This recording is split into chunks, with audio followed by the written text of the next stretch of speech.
wife. They're all the way from Clark Road Baptist Church, way over in Gary, way away from here.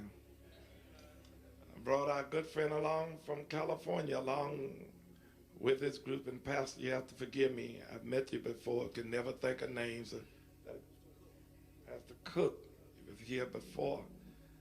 I'm glad to see him and his very fine singers here. Those of you that have Bibles, turn to Isaiah 22. And we're just going to read off something here. I'm glad to see my friends from Trinity who is sharing the service with us today and this week. Has been a very strenuous week. The burden of the valley of vision. What aileth thee now, that thou art wholly gone up to the housetop? Let me ask you a question. When you walk Life Valley, what then? Do you get a vision when you walk life's valley? Ask somebody as you shake their hand, say, when you walk Life Valley, do you get a vision? Someone have said that happiness is not a reward, it is a consequence. They said that suffering is not a punishment. It is a result. Each of us tonight long to dwell above the reach of misfortunes and disappointments. Not a person wouldn't like to live above and beyond the reign of misfortune and the many disappointments. We seek to live above hardships and calamities. We want peace. We want prosperity. I think I speak the sentiment of it. We want progress. Usually when our cup is empty of trouble, we feel blessed by God. When we have no trouble at all, we say, oh, look how I'm blessed. We just feel like the Lord is smiling on us. And yet so much of living take place in the valleys of life. I think we're possibly in the valley more than we're on the mountain. It is the valley of hardships and pains that our characters are molded. You got to go through something. It is in the valley that real growth take place. If you want to really have a good seasonal conversation, talk with somebody that have been through something. The valley has written itself into the rich literature of the Jews. It is in the valley, at the base of a towering Mount Pisgah, that God buried Moses after showing him the promised land. It was Job in painting the picture of rest at the end of life day, says, the clouds of the valley shall be sweet. In that fateful incident, when the day was not long enough for Joshua to smite his foe, we are told that in the valley of Ajalon, the moon waited until the day's work was done. It was in the valley of Salt, that David smote the Syrians and made a great name for himself. You got to go through something. Got to experience something. We don't make it to heaven on flowery beds of ease while others fight to win the prize, sail through bloody seas. It was the valley of Rephidim. David executed a flaming movement and smote the Philistines.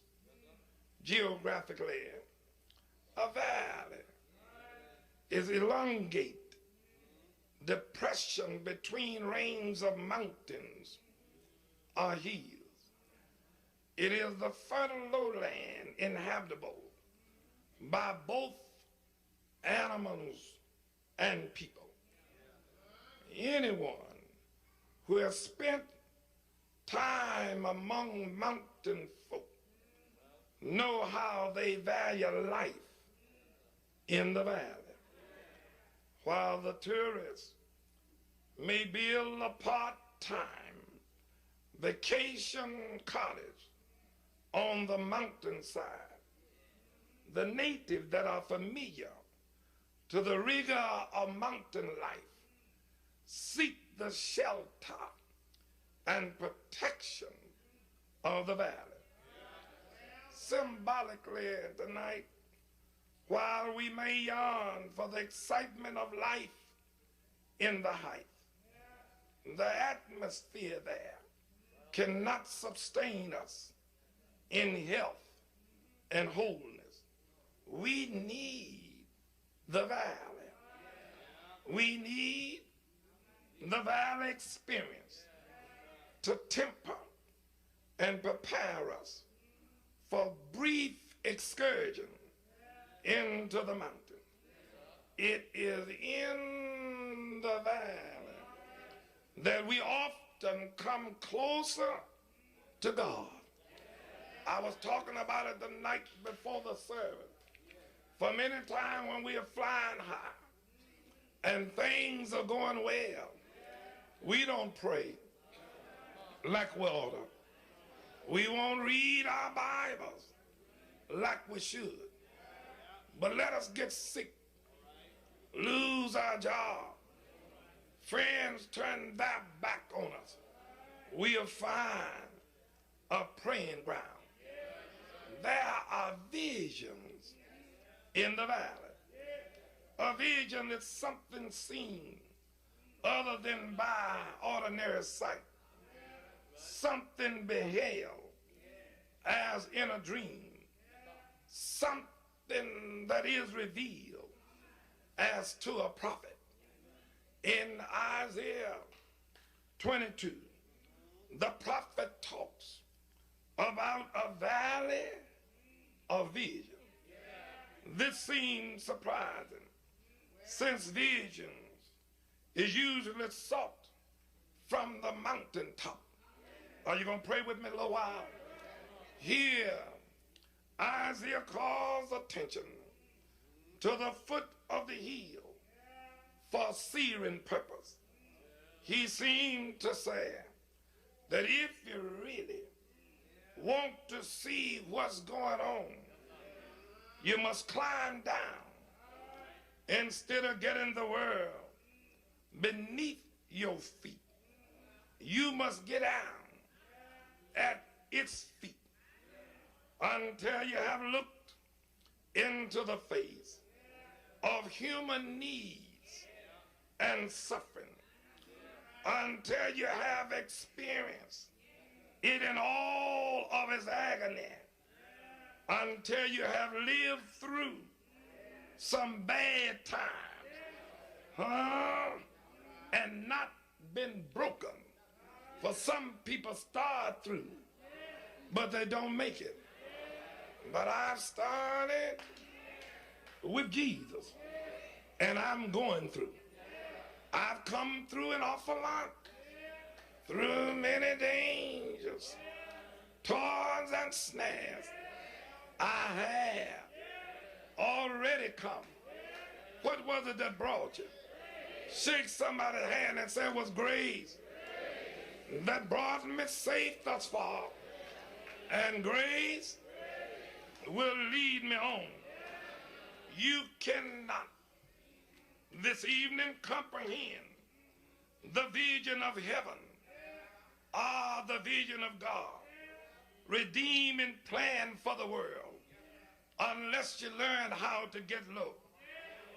The average sight which fills the picture books of life are valley vision. Here our visions are more distinct. Our focus is up rather than down. In other words, when you get so far down, ain't but one way you can look, and that's up. Can I get a witness? Some folks who are up all the time, they look down on other folk, while the mountain view is vast. It is too wide to be clear. Its features are missed and blurred. Its image indistinct. But the valley of vision is close to reality. It takes in the whole person. It sees things as they are and deal with them in the way that makes a difference. What valley are you walking through? Everybody must go through the valley. Sometime through the water, sometime through the flood. Can I get a witness? You got your highs, and then you got your lows. But every time you go through the valley, you ought to learn something. The valley of humility before honor is humility. Some folks want to be honored. But if you humble yourself in due time, you'll be exhausted. Each of us fall victims sometime of our own pride and self-righteousness. Oh, how pitiful is our bringing down, and yet in our humbling lies some of the greatest lessons that you'll ever learn in life. Can I get a witness? I wonder tonight, how many of you remember the story when the disciples became swollen with pride? They forgot their call to service. Instead, they began quarreling among themselves, boasting of whom was to be the greatest in the kingdom of God. Jesus interceded with the great lesson of humility. Let us descend. He took a towel. Yes. Didn't give it to somebody else, but himself the Son of a living God, King of kings and Lord of lords. He's the King of the universe. He took that towel and washed their feet. I came to tell you tonight, from the valley of humility, the disciples had a vision of true greatness. Low is the way. You got to be meek and you got to be humble. Can I get a witness? To be truly great, they had to learn was not to be served, but rather to serve. We got a whole lot of people today. They always want somebody to do something for them, but they never got time to do anything for anybody. Can I get a witness? The valley of humility is a great valley. The Lord got to bring some of us down off of our high horses. Can I get a witness? The valley of humility. I'm glad that I'm used to being a babe. I'm glad that I'm used to not having anything. I got more now than I feel I deserve. God been good to me. Can I get a witness? The valley of hardship. Does anybody here know anything? Having a hard time, called to suffer through the valley of hardship. Do your labors seem to bring you little results? Is your world filled with trouble, no joy, and look like things are falling in on every side? You look on your right, there's trouble there. You look on your left, you got trouble there. You look in the front here, you got a Red Sea there. Can I get a witness? Jesus, I want to tell you something tonight. I said Jesus was no stranger to hardship. He was a man that was sinless, left a perfect ram in glory to live in a sin-ridden world where men and women wouldn't do right. He knew something about being hungry. He knew something about being thirsty, wearied and tired. He knew about pain and suffering. He knew about somebody turning their back on him and betraying him. He experienced injustice on every hand, frustration, and even death. But oh Lord, I feel a little better now. But Jesus, in that place where he met most often, he met with the Apostle Paul. It was in the valley of hardship that Paul gained from the Master the strength to conquer trial. Oh Lord, it was in the valley, when Paul was suffering and went to Christ one day in his prayer. But I heard him say, the Lord said to him, my grace, I said, my grace, it is sufficient. Paul faced some shipwrecks. Can I get a witness?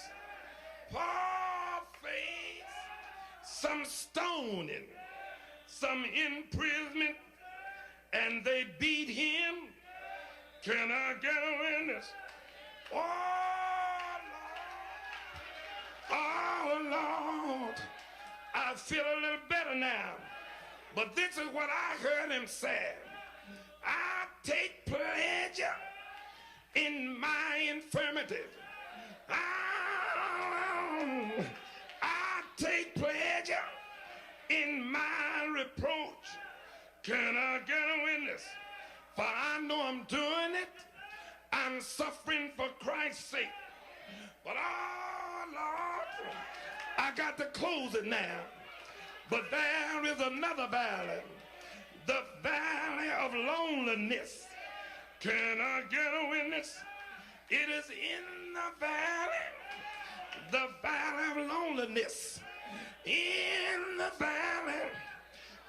valley of sickness, in the valley.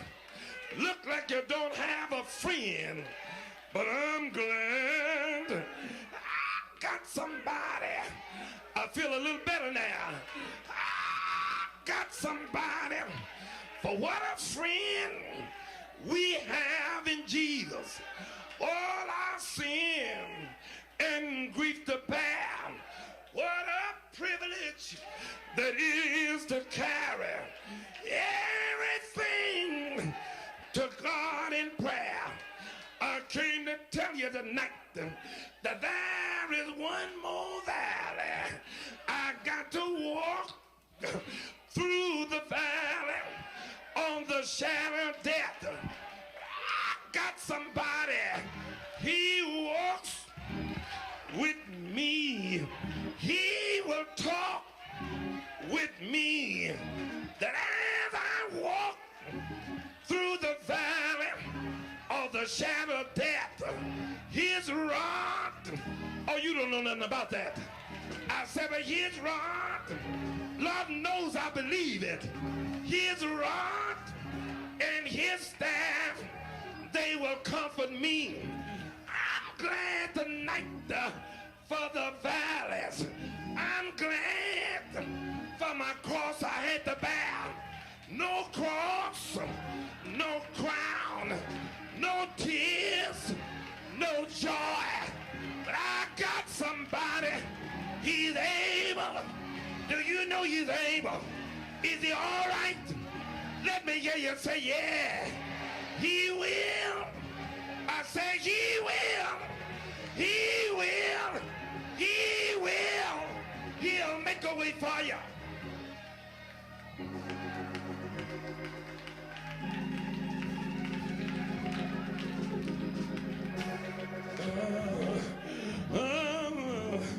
I'm not alone. I may be lonely, but I'm not alone. I got somebody. He stay close by my side. Do you know him? I said, do you really know him? What is his name? His name is Jesus. Can you shake somebody's hand